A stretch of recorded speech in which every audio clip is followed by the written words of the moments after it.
welcome back to Aryapur. Today we'll be discussing two block system. तो two block system मतलब दो blocks हैं इसमें, और इसमें हम क्या करते हैं, किसी एक पे फोर्स लगाते हैं और दूसरे को इम्पैक्ट देखते हैं। एडवांस में तो फिलहाल कम आते हैं, लेकिन मेंस में इसके सवाल काफ़ी स्टैंडर्ड होते हैं। हर साल 20 मेंस के पेपर बनते हैं, तो एटलीस्ट 5 पेपर्स में ये क्वेश्चन होता ही होता है ऐसे टाइप का। तो इनमें क्या होता है, मान लो ये मेरा ग्राउंड है और ये कोई एक ब्लॉक है A 10 kgs का, ये कोई दूसरा ब्लॉक है B ऑल्सो 10 kgs का, और यहाँ coefficient of friction mu is equal to 0.5 static और काइनेटिक दोनों का, राइट। इस पे मैंने फोर्स F लगाई, ठीक है। अब आपको ये चीज समझनी पड़ेगी कि जब फोर्स F से ये आगे जाने की कोशिश करेगा तो ब्लॉक A कुछ फ्रिक्शन लगाएगा इस पे बैकवर्ड डायरेक्शन में, राइट। ये ब्लॉक A फ्रिक्शन लगाएगा ब्लॉक B पे, और ब्लॉक B यही फ्रिक्शन उल्टी लगा के आगे की तरफ A पे लगाएगा। A पे यही एक फोर्स चल रही है, मतलब अगर इस फोर्स से दोनों ब्लॉक्स चलेंगे तो A प्योरली फ्रिक्शन के बेसिस पे चलने वाला है, ठीक है। तो ये क्वेश्चंस कैसे करते हैं, सबसे पहले भी आप एस्टैब्लिश की क्या B और A साथ चलेंगे या अलग अलग चलेंगे। तो ये कैसे देखते हैं, मान लो मैंने फोर्स लगाई थी 50 न्यूटन। अब इस पूरे को एक बॉडी मान लो, क्योंकि दोनों साथ चलेंगे तो एक ही बॉडी है, वन बॉडी ऑफ 20 kgs, ठीक है। तो एक्सेलरेशन कितनी हुई, 50 newton upon 20 kgs which is equal to 2.5 metre per second square, ठीक है। अच्छा, अगर 2.5 मीटर पर सेकंड स्क्वायर से ब्लॉक B आगे जाएगा, मतलब ब्लॉक B पे कितनी फोर्स लग रही है, 10 × 2.5 25 न्यूटन। अच्छा, अब क्या ब्लॉक A 25 न्यूटन की फ्रिक्शन ऑफर कर सकता है। लिमिटिंग फ्रिक्शन कितनी आती है यहाँ, म्यू इंटू n होता है, म्यू हुआ 0.5 इंटू नॉर्मल हुई 10 kgs तो 100, मतलब 50 न्यूटन। तो ब्लॉक A मैक्सिमम 50 न्यूटन की फ्रिक्शन ऑफर कर सकता है, 25 तो दे ही सकता है, मतलब ये ब्लॉक B रोक के रखेगा और इस फोर्स 50 न्यूटन से पूरी की पूरी बॉडी साथ चलेगी। अच्छा, फिर तो सब सेटल है, क्वेश्चन यहाँ खत्म हो गया। अगर ये फोर्स 50 की जगह 150 न्यूटन होती तो क्या होता, 150 न्यूटन इन two bodies, 150 upon 20 metre per second square, मतलब 7.5 मीटर पर सेकंड स्क्वायर। अच्छा, 7.5 से 10 kg की बॉडी चलेगी तो 25 की जगह 75 न्यूटन। अब लिमिटिंग फ्रिक्शन तो मेरा कितना 50 ही था, और यहाँ 75 तक का जा रहा है, मतलब ब्लॉक B ब्लॉक A से स्लाइड ऑफ कर जाएगा। अब ये एक बॉडी के जगह नहीं रहेंगे और दोनों अपना सेपरेटली काम चलाएंगे। अब सेपरेटली अगर काम चलाते हैं तो क्वेश्चन आपका फिर यहाँ खत्म हो गया कि ठीक है, block A and block B will separate, वो अपना नहीं देखेंगे, ठीक है।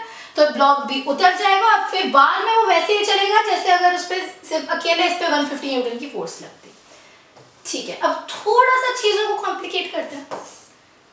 ये मेरा एक फ्लोर है, राइट, स्मूथ फ्लोर है। चलो अभी फ्रिक्शन इंट्रोड्यूस नहीं करते हैं।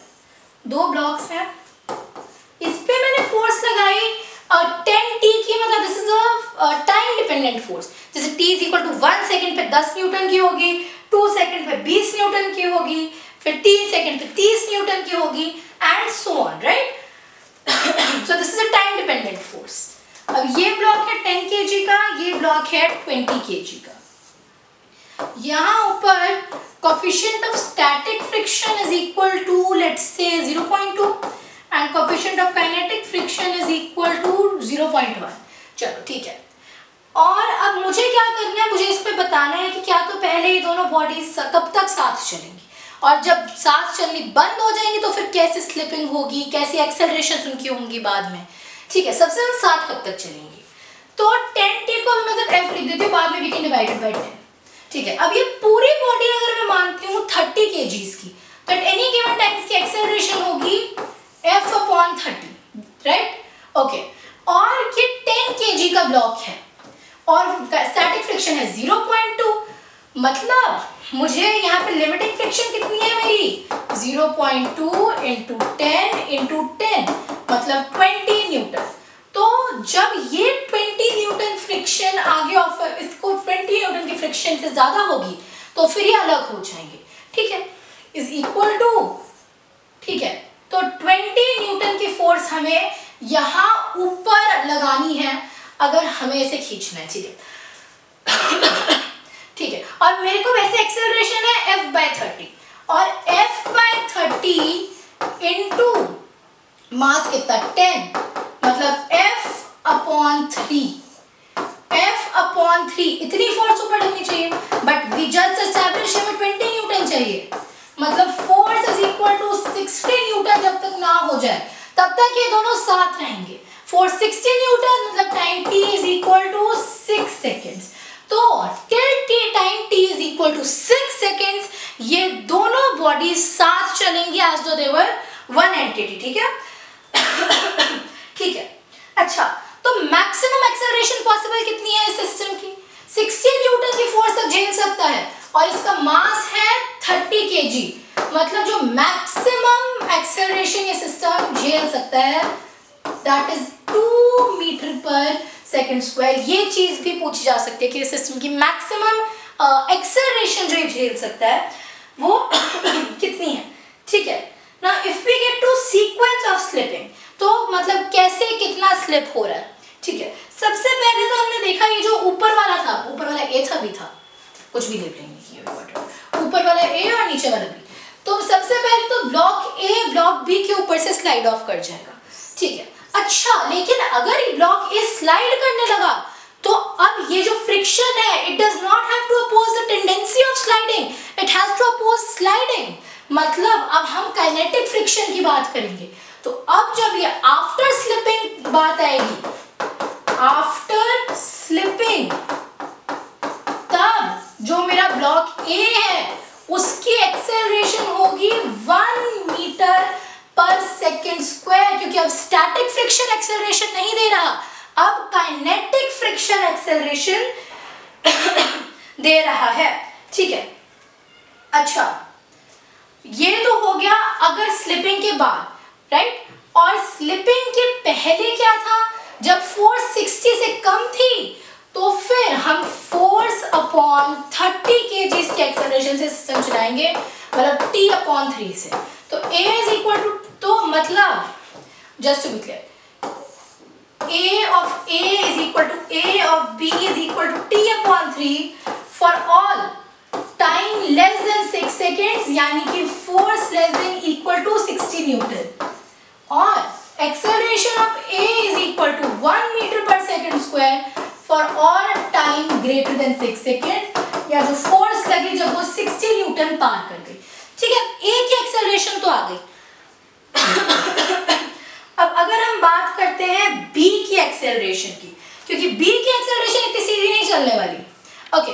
तो ब्लॉक B जो था, टेक्निकली जो मेरी फोर्स लग रही थी 10T की, लग तो इसी बेचारे पे रही थी, राइट, और 10 kg की ये बॉडी है, राइट, और इस पे 10T फोर्स लगती रहेगी, ये नहीं रुकने वाली। अच्छा, लेकिन ऊपर वाला जब चल रहा है तो इस पे अपनी फ्रिक्शन भी तो लगाएगा, राइट। फ्रिक्शन कौन सी है, जो ऊपर वाला ब्लॉक था, क्योंकि इस पे जब उसको बैक आगे की तरफ लगे तो इससे आगे की तरफ भी तो फ्रिक्शन लगने वाली है। एक सेकंड, पहले ये हटाओ डायग्राम के बीच में से, ठीक है, राइट। तो ये जो मेरा फ्रिक्शन लग रही है आगे, उसको भी हमें यहाँ अकाउंट में लेना। एक सेकंड, 10 का ब्लॉक था, नहीं 20 का ब्लॉक है ना, वही मेरे को लग रहा था। ये फ्रिक्शन भी अकाउंट में लेनी पड़ेगी। फ्रिक्शन कितनी है ये, okay, 0 normal into kinetic, right, mu के इनटू एन, मतलब 0.1 इनटू नॉर्मल कितनी है, ऊपर वाले ब्लॉक की हम देख रहे हैं 10 kg वाली थी, तो 100 मतलब 10, मतलब जो इस पे नेट एक्सेलरेशन लगी 20 times acceleration of B, that is equal to आगे की तरफ 10 प्लस आगे की तरफ 10T, यानी कि acceleration of B is equal to T plus 1/2। तो कहाँ गया जो हमने एक्सेलरेशन का टेबल बनाया था, ये acceleration of B is equal to T plus 1/2 metre पर second square for all time greater than 6 second, या जो फोर्स लग रही है that is greater than 60 newton, ठीक है। तो ये क्वेश्चन आई होप क्लियर है कैसे हुआ, ठीक है। एक और क्वेश्चन हम करके देख लेते हैं। ये मेरे पास शायद यहाँ खुला हुआ है, को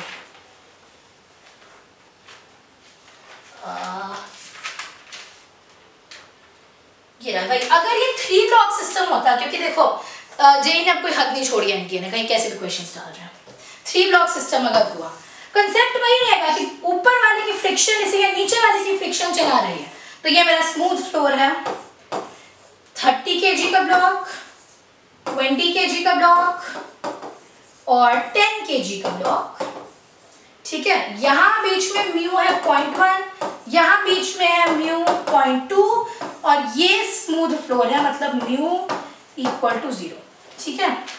ये एक फोर्स F यहाँ लग रही है जो ग्रेजुअली इंक्रीज हो रही है। मुझसे सीक्वेंस ऑफ स्लिपिंग पूछी है, मुझसे पूछा कि अगर धीरे धीरे इंक्रीज होगी तो F की किस वैल्यूज के लिए एक्सेलरेशन, ठीक है, ठीक है।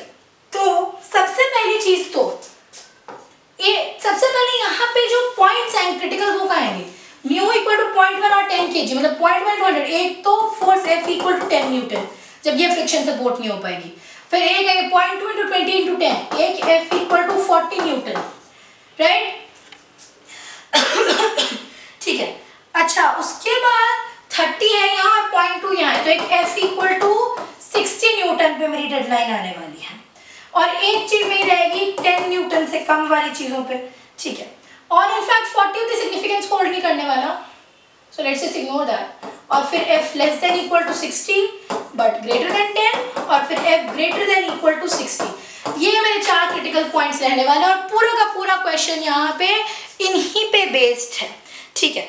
तो जस्ट टू बी क्लियर यहाँ पे क्या हो रहा है मेरे साथ, फ्रिक्शन F1 आगे लग रही है इस पे, ठीक है, और ये F2 पीछे लग रही है और वही F2 आगे लग रही है, सॉरी F2 नहीं F1 है, राइट, और ये F2 यहाँ नीचे हमने जा रही है, देख लिया, ठीक है।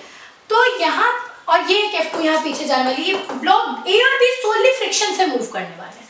तो अगर म्यू इज इक्वल टू 0.1 लगा के मैं 10 kg का देखूं, मतलब फ्रिक्शन कितना ओवरकम कराना है, 10 इंटू 0.1 इंटू 10, मतलब 10 न्यूटन ओवरकम कराना है हमें फ्रिक्शन, मतलब अच्छा 10 न्यूटन, और 10 न्यूटन की फोर्स से 10 kg की बॉडी कितनी एक्सेलरेशन से चलेगी, 1 मीटर पर सेकंड स्क्वायर की एक्सेलरेशन से। तो जब तक तो मेरी अब 1 मीटर पर सेकंड स्क्वायर से ये पूरा सिस्टम अगर चलता है 60 kg का, तो फोर्स कितनी रहेगी 60 न्यूटन। तो जब तक फोर्स 60 न्यूटन से कम है, पूरा सिस्टम ABC का 1 मीटर पर सेकंड स्क्वायर से चलेगा। Now when the force hit 60 Newton, तो फिर ठीक है, तो फिर A स्लाइड ऑफ कर जाएगा, लेकिन A के स्लाइड ऑफ करने से भी एक 2 ब्लॉक सिस्टम बन गया जिसपे बैकवर्ड डायरेक्शन में 10 न्यूटन की फोर्स लगी रही है, बाकी 20 kg, 30 kg B और C, और यहाँ F लगी रही है, ठीक है। अच्छा ये 10 की फोर्स लगी है, फ्रिक्शन कितना लगने वाला है, हमने लिखा था ये कितना है 0.2, तो फ्रिक्शन लगने वाली है 60 kg की, ठीक, सॉरी 60 न्यूटन, एक सेकेंड, हाँ, तो यहाँ जो हम कंसिडर करेंगे फ्रिक्शन लगी है 60 की लगने वाली है इस पे, तो 60 minus 10 is 50 and 50 by 20 A is equal to 2.5 metre पर सेकेंड स्क्वायर। अब ये 50, ठीक है, अब ये जो F minus 10 अपॉन ये पूरा 50 kg का सिस्टम अगर मुझे 2.5 मीटर पर सेकेंड से चलाना है, तो फोर्स कितनी लगेगी 135 न्यूटन। तो उसके बाद जब तक मेरी फोर्स 60 से बड़ी है लेकिन 135 से छोटी है, तो B और C चलेंगे 2.5 मीटर पर सेकेंड स्क्वायर से। उसके बाद जब फोर्स 135 से बड़ी हो गई, तो अब सिर्फ एक C बचा है मेरे पास, और इस C में बैकवर्ड डायरेक्शन में 60 की फोर्स लग रही है और ये 30 का तो है ही, तो फिर C चलेगा कितनी एक्सेलरेशन से, F माइनस कितनी लगी है पीछे 60 अपॉन इसका मास कितना 30, F माइनस 60 अपॉन 30 मीटर पर सेकेंड स्क्वायर से, राइट। अब इस क्वेश्चन कितना भी स्पेसिफिकेशन आज आप कर सकते हैं अगर ये कंसेप्ट आपको याद है। तो 2 ब्लॉक सिस्टम एक रिलेटिवली सिंपल कंसेप्ट है, जो अगर आप ये छोटी सी चीजें सीख लें कि कुछ चीजें फ्रिक्शन से ही चल रही है तो हो जाएगा। So I hope this is clear. That was all for today's video. Goodbye, thanks for watching.